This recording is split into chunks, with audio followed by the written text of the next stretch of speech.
No, I'm sure. So thank you for coming out. My name is Jennifer Antoff. I'm the chair of the Libertarian Party of Idaho. Many of you probably don't recognize me or know me. That's because I am new to the party.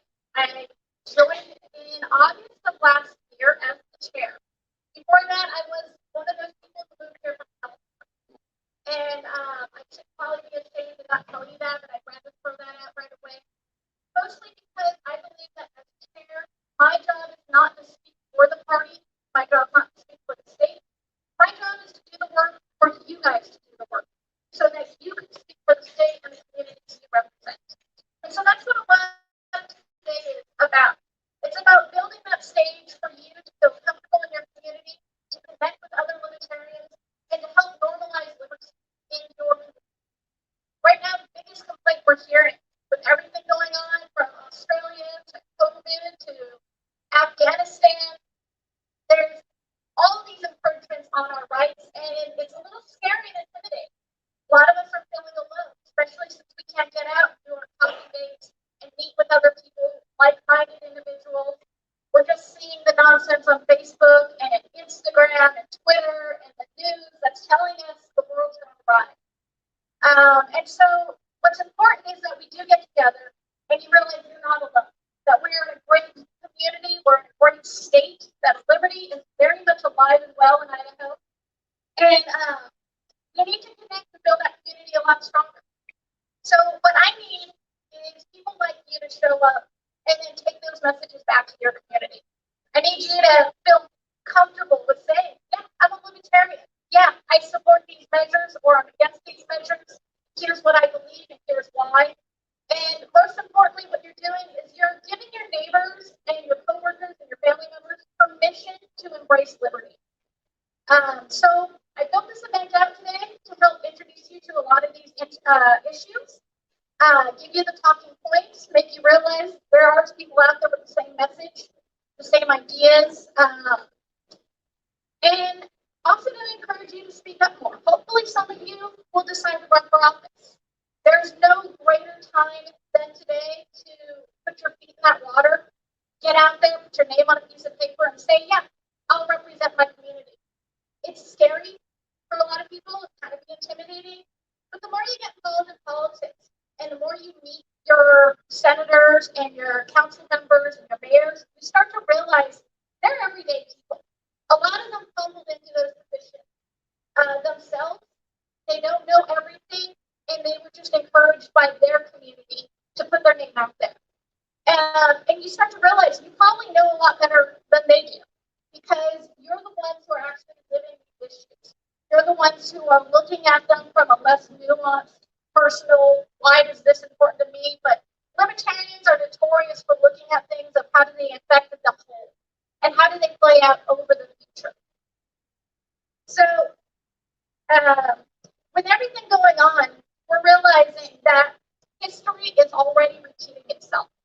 And it's repeating itself in a way that our children will live to regret what we're doing.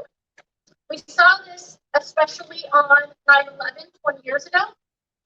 And well, 9/11 means a lot of things to a lot of people, especially because every single community in America felt the loss of that day because they knew somebody. But it's not just about the names that we lost. We also don't want to forget the freedoms that we lost. And it was very similar today because people were scared. And it was very easy for them to sign off on things. We're also looking at a reflection of Afghanistan and the outcome of 9/11 as we watch that kind of come to a full circle. And we're gearing up to go right back into more wars and more issues with other countries. A lot of us in this room are saying, wait, we've seen this movie. We know how it ends. And that's why it's really important to get out there and remind everybody we don't need to learn this lesson again. So with that said, like I said, I have a lot of great speakers lined up. I do want to kick it off with a great gentleman, David Levitt. And he's got a very, very personal and direct look at why this matters today. And so I would like to welcome David to the stage.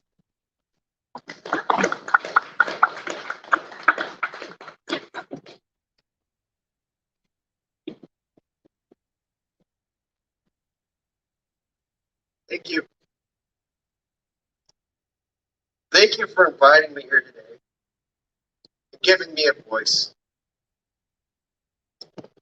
I want to start out by telling each of you that this is a new chapter of my life. I've never done anything like this before, and I'm terrified. I'm terrified to speak in front of all of you. I'm terrified to speak my truth because I don't know what tomorrow will bring or what the consequences will be for my actions. I've lacked the moral courage to tell my truth, and it's been long overdue. The recent withdrawal from Afghanistan has left me overwhelmed with emotions. I find myself continually thinking about the men and women I served alongside and the sacrifices we have all made. I think about my friends who have been killed. I have a certificate of accommodation which hangs on my office wall that reminds me every day. It was given to me for volunteering, for being a pallbearer for a memorial ceremony for two of my friends. Both of whom died in Afghanistan. They actually died September 8th, 2006.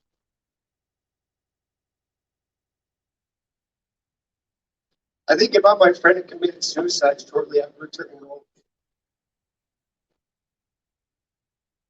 He left behind a wife, two small children, who I know love and miss him every day.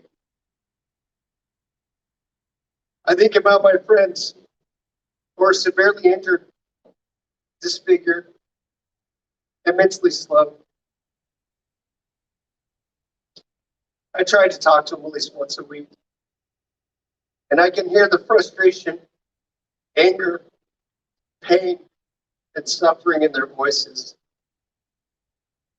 I even think about the Afghan people. I think about their pain and their suffering and everything that they've been through. I'm left wondering, was it all in vain? Guilt. Guilt is a moral injury I live with every day. Guilt is the feeling I have, knowing what I know and doing nothing about it. Guilt has been my closest companion on some of my darkest days, and it has brought me close to taking my own life. I'm here today because I want to give a voice to the voiceless. I want to inspire others to have the moral courage to tell their stories, to tell their truths.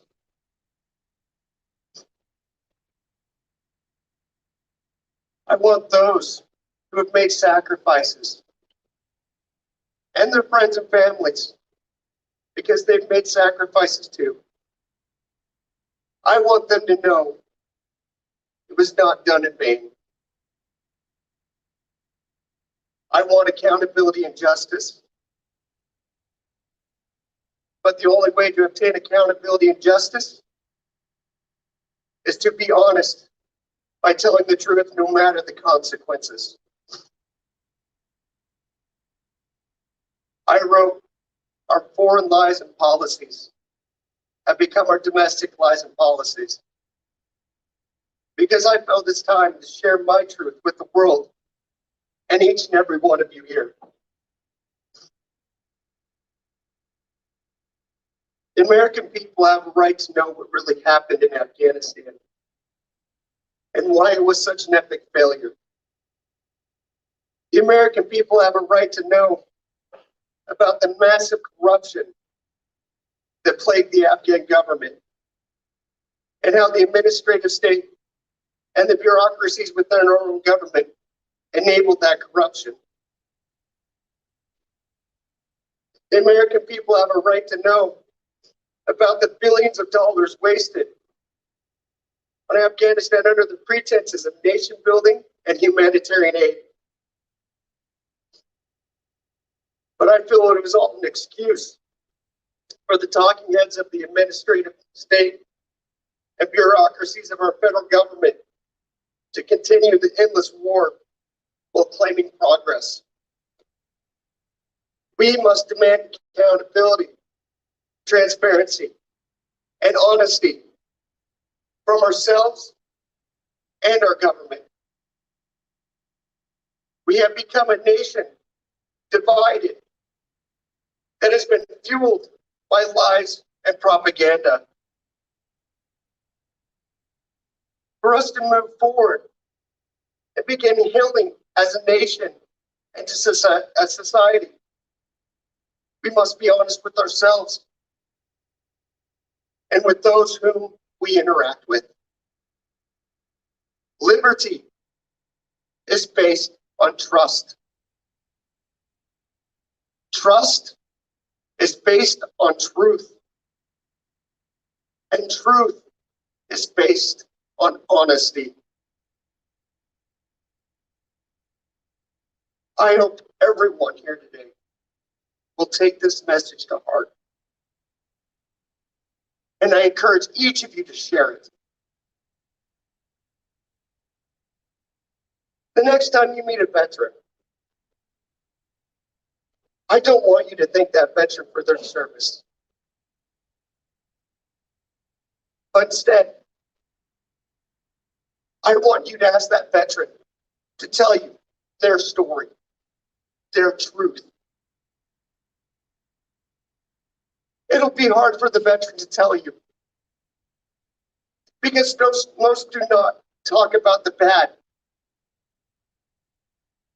But when we need to be honest, we need to be honest about the good and the bad. Then, I want you to listen. Because they have a lot to say. Thank you again for having me here today. Thank you for listening. Thank you for giving me a voice. If you'd like to learn about my truth, please visit FBLibertyAlliance.org. And if it touches you, please share it. Thank you.